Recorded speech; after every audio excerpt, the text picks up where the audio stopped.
Madame, Monsieur, bonsoir et bienvenue dans le 20h de TFM. Dans l'actualité de ce mardi, conférence de l'Union africaine sur l'éducation. Le président de la République, Bassirou Diomaye Faye, appelle à une Afrique résiliente et dynamique. Les jeunes Africains représentant 60% de la population sont l'avenir, mais aussi le présent du continent. Affaire de la mort de Bassirou Diop, personne ne doit perdre la vie en prison, estime la présidente de la Commission nationale des droits de l'homme. Amsatou Sow Sidibé s'exprimait en marge d'une rencontre sur la place des droits de l'homme dans la vision 2050. Souveraineté monétaire, le franc CFA en question, enjeux sociaux et politiques, débat entre universitaires lors du colloque organisé par le laboratoire de recherche économique et monétaire, l'AREM. Les détails dans cette édition. Et puis, après quelques jours, le démarrage de la campagne de commercialisation arachidière, nous recevons Modou Diagne Fada, ancien ministre, ancien député, ancien DG de la Sonacos. Nous parlerons de la campagne de commercialisation de l'arachide, mais aussi de l'actualité politique.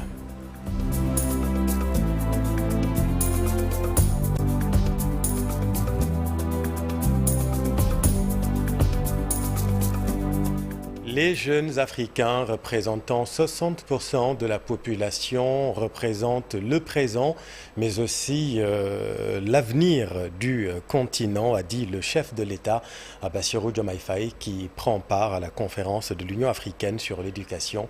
Voici le président de la République. Nos jeunes qui représentent plus de 60% de notre population ne sont pas seulement l'avenir de notre continent. Ils sont notre présent.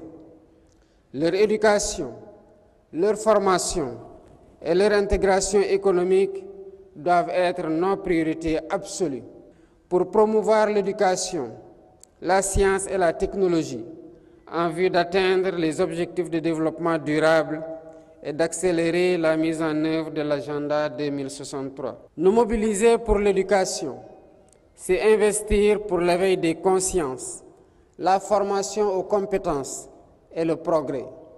C'est également contribuer à forger la capacité de discernement qui rend moins vulnérable à la manipulation et aux influences. C'est ériger le savoir, le savoir-faire et le savoir-être en rempart contre l'ignorance et l'obscurantisme. C'est par ailleurs assurer la qualité des ressources humaines capables d'assurer un développement économique et social endogène. Il faut aussi créer des opportunités d'emploi et des écosystèmes favorables. Nos programmes visant à favoriser l'employabilité sont déjà en cours d'exécution et plusieurs autres phases d'initiation. Il s'agit notamment de l'accompagnement des startups dans le secteur clé de l'économie numérique et de l'économie verte. À la une également, affaire de la mort de Bassirou Diop. Personne ne doit perdre la vie en prison, estime la présidente de la Commission nationale des droits de l'homme. Amsatou Sow Sidibé s'exprimait en marge d'une rencontre sur la place des droits de l'homme dans la vision 2050, rencontre à laquelle a pris part l'ambassadeur de l'Union européenne au Sénégal, Mamadou Fall. Bassirou Diop, ce prisonnier mort en détention, s'est invité lors de l'anniversaire de la Déclaration universelle des droits de l'homme, initiée par la présidente de la CNDH. Pour Mme Aminata Sow Sidibé, personne ne doit mourir en prison. Personne ne doit perdre la vie en prison. Voilà pourquoi nous veillons beaucoup au niveau de la Commission nationale des droits de l'homme à faire le bilan du vécu des prisonniers pour voir quelles solutions apporter. Maintenant, je crois qu'il serait prétentieux de ma part de faire déjà un bilan des droits humains, de l'effectivité des droits humains au Sénégal depuis l'avènement politique du président Diomaye Faye et du Premier ministre Ousmane Sonko. Mais elle précise que le régime actuel a pris en compte les droits humains dans le référentiel 2050. Le référentiel, les droits humains occupent une place extrêmement importante. Étant une commission nationale des droits de l'homme qui se penche sur la prévention, sur la protection des droits humains et sur la promotion. La première réaction que nous avons, c'est de dire toutes ces activités, toutes ces actions menées par l'État sénégalais aujourd'hui, seront-ils ces actes en mesure de faire respecter les droits humains? Un référentiel qui cadre bien avec la vision de l'Union européenne sur les droits humains. L'organisation européenne s'est dit même prête à accompagner le Sénégal. Et en le lisant attentivement, cette dimension est très présente et correspond à beaucoup d'intérêts convergents que l'Union européenne, en tant qu'espace qui a toujours promu les droits de l'homme, la stabilité et la démocratie, se retrouve avec le Sénégal dans cette vision. Je vais donner quelques exemples sur l'éducation, sur la santé, sur l'égalité entre les hommes et les femmes et sur les droits de la troisième génération. Rappelez qu'il y en aura toujours des atteintes aux droits de l'homme. Les atteintes aux droits de l'homme, il y en aura toujours. Il y en aura toujours. Nous devons travailler ensemble à ce que les institutions chargées de la promotion et de la protection des droits de l'homme existent, soient fortes, soient écoutées. Au Sénégal, nous avons la chance d'avoir une nouvelle institution nationale des droits de l'homme plus forte. La présidente de la Commission nationale des droits de l'homme a rappelé que l'instance n'a pas le pouvoir de dénonciation, mais fera de son mieux pour que les droits humains soient respectés au Sénégal. Concernant toujours les droits humains, le représentant de Amnesty Sénégal demande aux autorités de respecter les droits des prisonniers et à faire preuve de clémence. Voici Sidi Gassama avec Dissa Prera. Par le décès en détention de Bassirou Diop, nous en avons été informés immédiatement après son décès par des co-détenus. Et ce que nous avons retenu de ces informations, c'est qu'il n'est pas mort sous la torture. Il n'a pas été torturé en prison, il n'a pas subi de mauvais traitements en prison et qu'il est mort de maladie. Et le certificat de mort semble confirmer, selon les médecins à qui nous avons demandé de l'interpréter, semble confirmer qu'il est mort d'une pathologie cardiaque préexistante, qui a peut-être été déclenché par le stress lié à la prison. Vous savez que être en prison, se mettre debout lors d'un procès, ce sont des situations extrêmement stressantes et qui peuvent déclencher n'importe quelle pathologie que l'on a, notamment les pathologies cardiaques. Donc, on retient qu'il n'est pas mort sous la torture, mais il est mort en détention du fait d'une pathologie qui existait déjà. Nous voudrions vraiment lancer un appel à la justice de faire preuve de clémence envers ces jeunes pour que, évidemment, lors du délibéré prévu au mois de janvier, ils puissent rentrer chez eux. Je pense qu'aujourd'hui, on a besoin d'apaisement, on a besoin de l'unité des Sénégalais pour pouvoir affronter les grands défis auxquels le pays est confronté. Installation ce matin du tribunal de grande instance de Rufisque par le ministre de la Justice. Après son inauguration le 26 janvier dernier, le palais de justice de Rufisque, qui est la 17e juridiction de droit commun, va permettre de désengorger le tribunal de grande instance hors classe de Dakar. Voici le garde des Sceaux, Ousmane Diagne. En effet, outre qu'elle constitue un dispositif d'accompagnement des acteurs économiques, comme ci-dessus évoqué, cette juridiction va contribuer à rapprocher davantage les justiciables du département du service public de la justice. Issus des communes de Bargny, Diamniadio, Diakhaï, Rufisque Est, Rufisque Ouest, Rufisque Nord, ville de Rufisque, Sangalkam, Sébikotane, Sendou, Tivaouane Peulh, Niag et Yen, ces populations n'auront plus à se rendre jusqu'à Dakar pour faire examiner leurs différends relevant de la compétence du tribunal de grande instance. Il en est de même pour la délivrance de certains actes comme le bulletin numéro 3 du casier judiciaire. Par ailleurs, l'installation du tribunal de grande instance de Rufisque va contribuer à désengorger sensiblement le tribunal de grande instance hors classe de Dakar qui connaissait à titre transitoire du contentieux qui relevait de la compétence de la première juridiction nommée.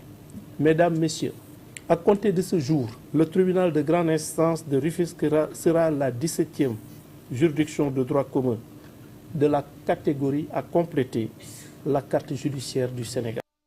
Économie, souveraineté monétaire, le franc CFA, enjeux sociaux et politiques.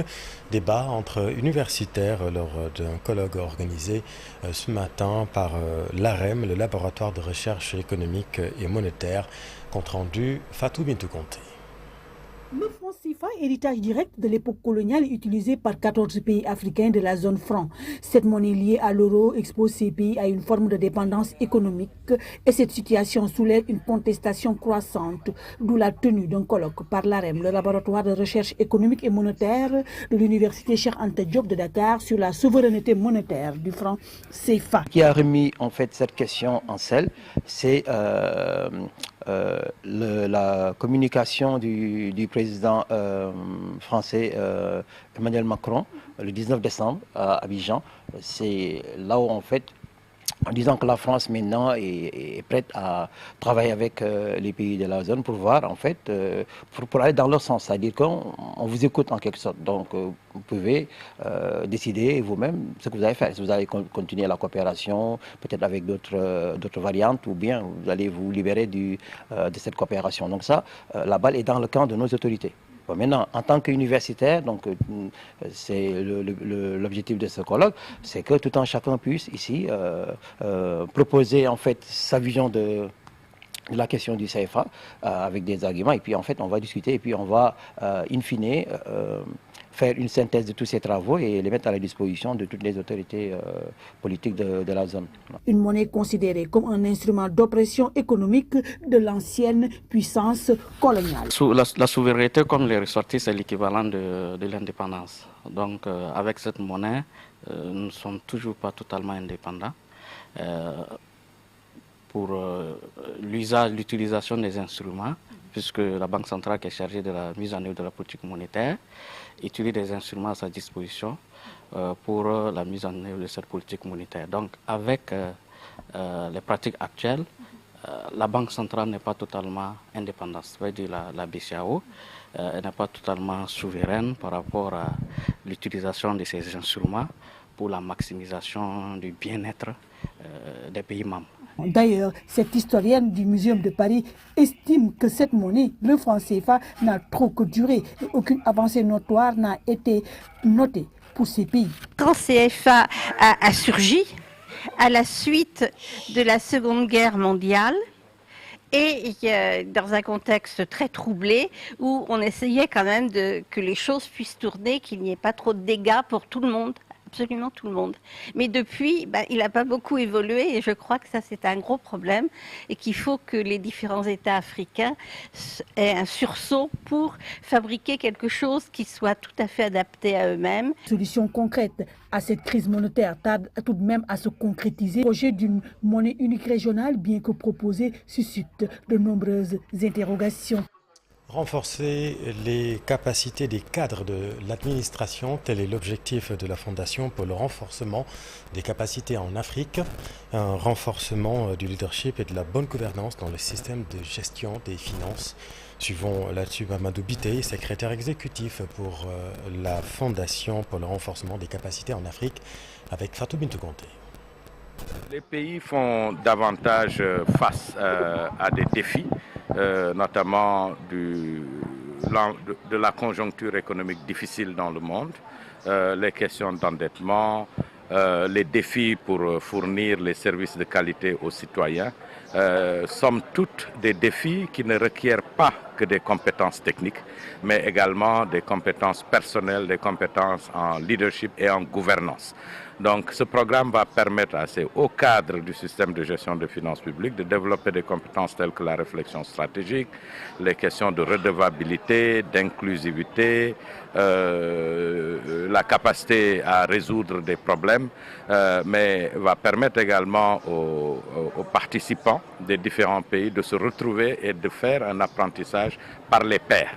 Alors le programme est un programme de 6 mois qui inclut justement une formation sur notre plateforme de l'Académie Ubora, avec des enseignements interactifs, autodirigés, mais également ils vont bénéficier de coaching et de mentorat de sommités reconnues sur le continent en matière de gestion des finances publiques et de leadership.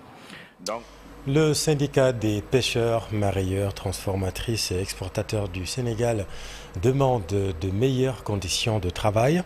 Pour restaurer les océans, il faut, selon la secrétaire générale, passer par l'assurance de la souveraineté alimentaire et la durabilité du secteur. Voici Ramatoulaye Diallo avec Habib Faye. Le premier problème, c'est la ressource. Parce que la ressource, parce que sans la ressource, on ne peut pas parler de pêche. Aujourd'hui, il faut qu'on aille dans la préservation de la ressource. Qui parle de restaurer les océans, c'est d'assurer en même temps aussi une souveraineté alimentaire et la durabilité du secteur et un travail aussi pérenne pour les acteurs. Donc ça, c'est le premier point. Maintenant, pour aller vers les acteurs, les problèmes sont multiples.